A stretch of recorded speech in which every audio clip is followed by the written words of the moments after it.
Look at this. Ronaldo.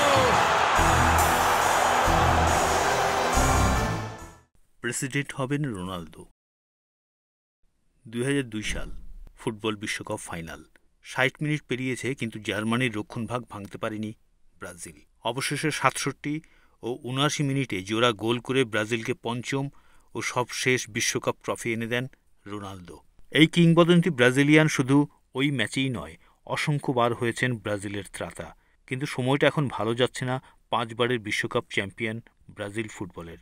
পুরো দলে পরিবর্তনের হাওয়া লেগেছে, কিন্তু এই হাওয়া বদল খুব একটা কাজে দিচ্ছে না।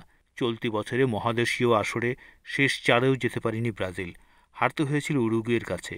বছরের শেষ ম্যাচেও সেই একই প্রতিপক্ষের কাছে হতাশাজনক এক ড্র করেছে সেলেসাওরা। দেশের ফুটবলের এই দশা দেখে হতাশ রোনালদো নাজারিও। 2022 বিশ্বকাপের পর থেকে ধুঁকছে ব্রাজিল ফুটবল দল।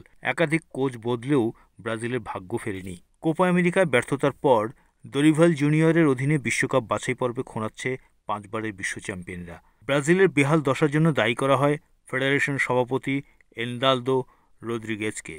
ফেডারেশনের আন্তঃকন্দলের জন্য কথা দিয়েও ব্রাজিলের কোচের দায়িত্ব নেননি কার্লো আলচেলতি। কদিন ধরেই গুঞ্জনটা বাতাসে ভাসছিল, ব্রাজিল ফুটবল কনফেডারেশনের সভাপতি হতে চান সর্বকালের অন্যতম সেরা ফুটবলার রোনালদো নাজারিও। ব্রাজিলের 2002 বিশ্বকাপ জয়ের নায়ক বলেছেন, আমার মধ্যে অনেক তাড়না কাজ করছে। সবচেয়ে বড় তাড়না হচ্ছে ব্রাজিলের ফুটবলকে আবারও বৈশ্বিক স্তরে ফিরিয়ে আনা। নিজের লক্ষ্য নিয়ে দ্য ফেনোমেনন খ্যাত রোনালদো আরও বলেছেন, আমি চাই সিবিএফকে ব্রাজিলের সবচেয়ে পছন্দের একটি প্রতিষ্ঠান হিসেবে প্রতিষ্ঠিত করতে। ব্রাজিল ফুটবল কনফেডারেশনের সভাপতি এনদালদো রদ্রিগেজের মেয়াদ শেষ হবে 2026 সালের মার্চে। কিন্তু 1 বছর আগে অর্থাৎ 2025 সালের মার্চেই নির্বাচনের দ্বার উন্মুক্ত হয়ে যাবে। মূলত নির্বাচন আয়োজনের নির্দিষ্ট কোনো তারিখ না থাকাকেই রোনালদোর জন্য চ্যালেঞ্জিং ভাবা হচ্ছে। আর এ কারণে সময়ের চেয়ে এগিয়ে থেকেই নিজের প্রস্তুতি চালিয়ে যেতে হবে তাঁকে। এসব দিক মাথায় রেখেই হয়তো এখনই পরিকল্পনা গুছিয়ে ফেলেছেন সাবেক এই রিয়াল মাদ্রিদ তারকা।